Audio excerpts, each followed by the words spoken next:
சோத்த வடிச்சாச்சு. இதுக்கு குழம்பு வேணுமே, அது எனக்கு வைக்க தெரியாது. வாய்க்கு ருசியா வேற தின்னு பழகிட்டேன்.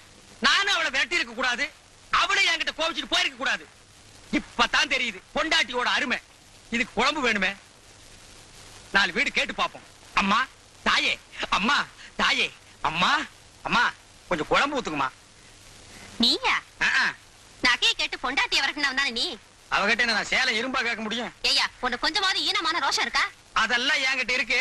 உன்கிட்ட குழம்பு இருக்கா? இருக்கு. ஊத்து.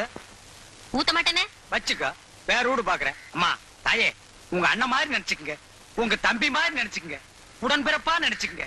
கொஞ்சம் குழம்பு ஊத்து தாயே. அட நீயா? பிச்சைக்காரன்ல நினைச்சனா? பிச்சைக்காரனை விட நான் கேவலமா போயிட்டேனா? அம்மா புண்ணியவதிகளே, அம்மா புள்ளை பத்தவங்களே, அம்மா தாய்க்குலமே, கொஞ்சம் குழம்பு ஊத்து. இங்க பாத்தியா, நான் குழம்பு கேட்டு வருவேன்னு தெரிஞ்சே வீட்டை பூட்டிட்டு வெளியூருக்கு போயிட்டான். போற போக்க பார்த்தா இந்த குழம்பால ஒரு தெருவே காலி ஆயிடும் போட்டிருக்கேன். அம்மா தாயே பிளீஸ். மம்மி அம்மா அம்மா என்ன வாசலா வழுக்க பாரியா?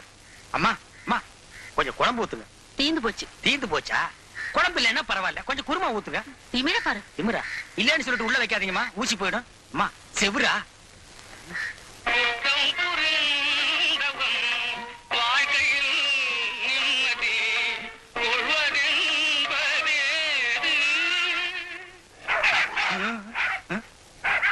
எவனோ மொத்தமா நாயா வச்சுட்டான்.